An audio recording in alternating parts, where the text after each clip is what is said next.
politics plays a very important role in the modern world. Well, similarly, even during the Vedic ages, politics was of very much importance.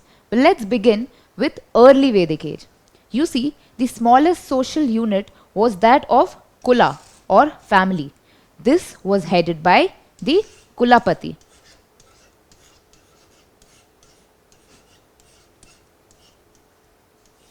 Now, a lot of Kulas together formed a grama or village. This was then headed by the Gramini.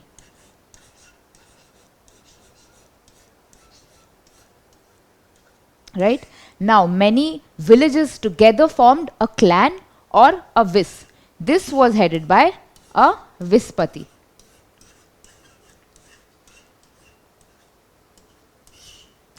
Now, together a lot of clans formed a Jana or a tribe which was headed by a king.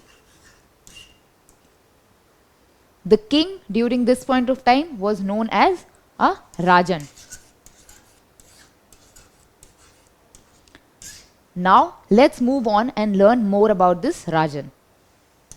So, the king during the early Vedic age was elected by the people. He was strongest and bravest in the tribe. And so, he was elected by the people. And he also had to take advice from several other people. These included the Purohita or the chief priest, the Gramini, and the Senani, who was the army head. So the Gramini was the village head. So he discussed all the village issues with the king, whereas the Purohita was the chief priest who spoke with the king regarding all types of religious matters. And finally, we have the Senani, who was the commander-in-chief, and he spoke to the king regarding army issues. So at this point, we can understand that the king got a lot of help from several different people who helped them. Next, we get to see that during that point of time, there were different assembly meetings, right? These included the Sabha, there was also Samiti, and these two were the most important ones. Apart from this, there was the Vidhata and the Gana, right? So, let's talk about the Sabha first. So, in the Sabha, according to Rig Veda, this place acted as a place for dancing, music, witchcraft, and even magic. Along with that, they discussed pastoral affairs and performed judicial and administrative functions. So we can understand why this was so important. Apart from that, women during the early Vedic period were also allowed in these Sabha meetings. Next, we have the Samiti, which was a folk assembly. And in this Samiti meetings, the tribe gathered for transacting tribal businesses. Next, we get to see the Vidhata, which was one of the earliest tribal assemblies.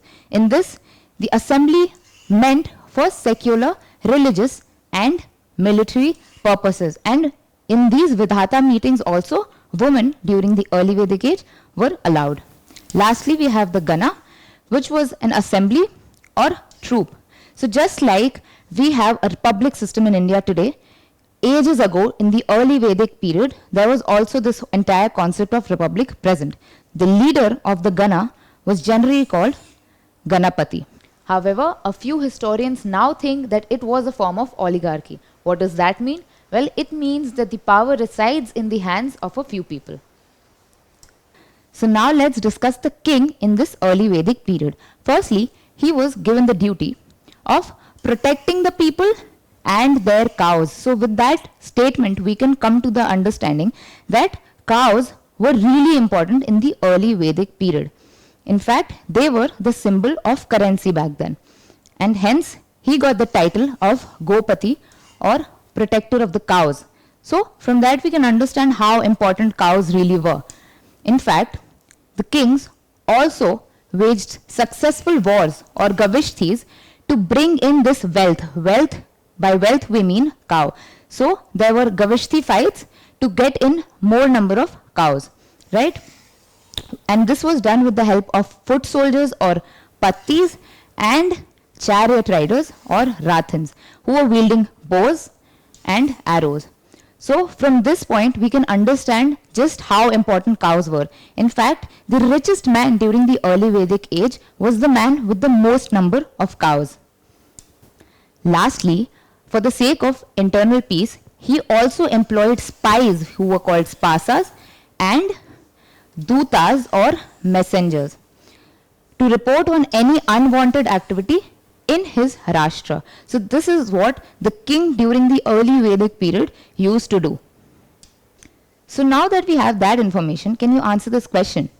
Dash was an important animal during the early Vedic age. Dog, snake, cow or elephant?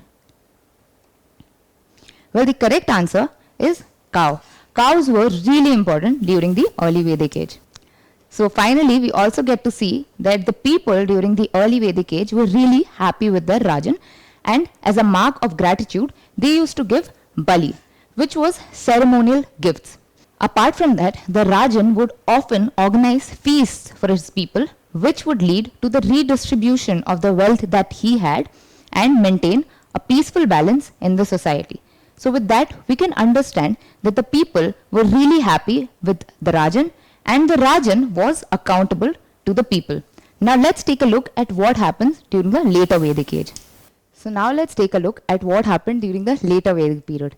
Well, firstly, an important change that took place was that the king's image shifted from being the Gopati or the protector of cow wealth to Bhupati or the lord of the land. So an important change that took place during the later Vedic period was that cows were replaced by land. So the importance was now on land.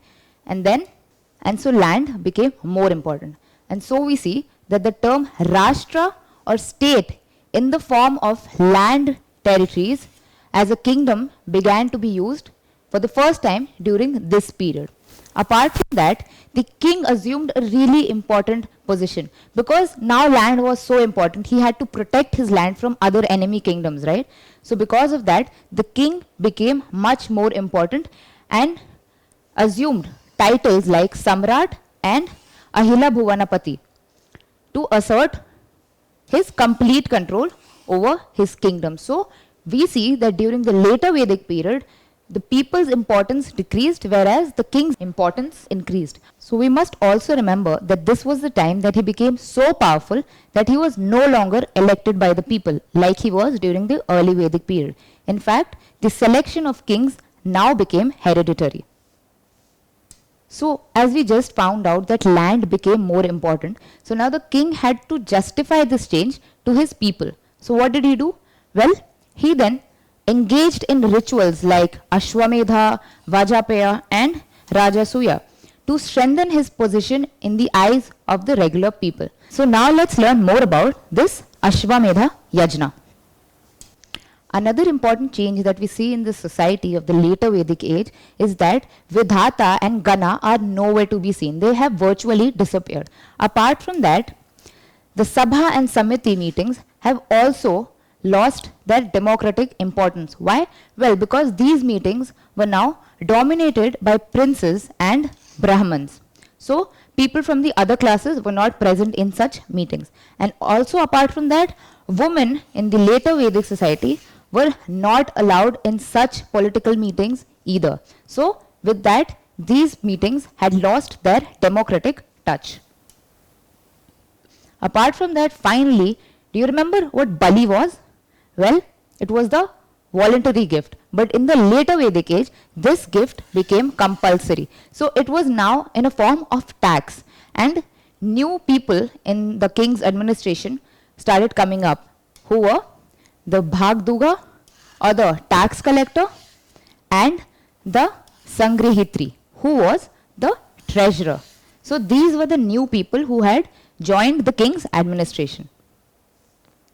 Lastly, as we have found out that the king was conducting such expensive, lavish rituals, so because of that, in the society, the position of Purohita or the chief priest also became more important. So basically, the importance of Brahmins in the society increased because now the king was giving them lavish gifts and riches for their ritual services.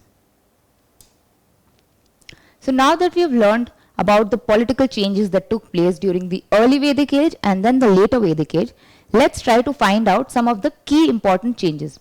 Firstly, during the early Vedic age, we saw that the people were more powerful because the king was accountable to them. However, during the later Vedic age, the kings were more powerful, right? So apart from that, during the early Vedic age, the king was elected by the people. However, during the later Vedic age, what happened is that the selection of kings became hereditary. So the people had no longer any choice in who their king was going to be. Then we see that the king usually used to take people's advice in such assemblies as the Sabha, Samiti, Vibhata and Gana, right, during the early Vedic age. So he would take people's advice through political assemblies. But this changed too. However, we see that such assemblies became useless in the later Vedic age. Another important thing that we must observe is that voluntary bali was given to the king or the Rajan during the early Vedic age. However, this changed. This bali became a compulsory thing during the later Vedic age. Lastly, we observe that cow was the symbol of wealth, and that is why the Rajan was known as Gopati, right? However, this too changed in the later Vedic age with land becoming the symbol of wealth. Land became more important during the later Vedic age. So overall, we can see that during the early Vedic age, the people were more powerful who elected their own kings, and these kings were then accountable to the people. However, during the later Vedic age, these kings were no longer elected by the people but were selected by the hereditary method, right? So we can conclude by observing that during the early Vedic age, the people were more powerful and these people elected their Rajan who was accountable to them. However, things took a wrong turn in the later Vedic age when the Rajan was now more powerful and the people were less powerful. Therefore, with that we can understand that during the later Vedic age, the political system changed where the absolute power now resided with the king. Don't forget to subscribe to our channel and hit the bell icon. You can also register for free on DeltaStep.com or download the DeltaStep app and get easy access to more than 5,000 amazing videos as per your school syllabus. Master each topic with our adaptive practice technology. Get million+ questions with step-by-step solutions and unlimited mock tests. Get all your doubts resolved instantly. Learn via games and get a chance to win amazing prizes like PlayStations and iPads. So at DeltaStep, learning is not just fun and easy, it's rewarding too. So register for free now.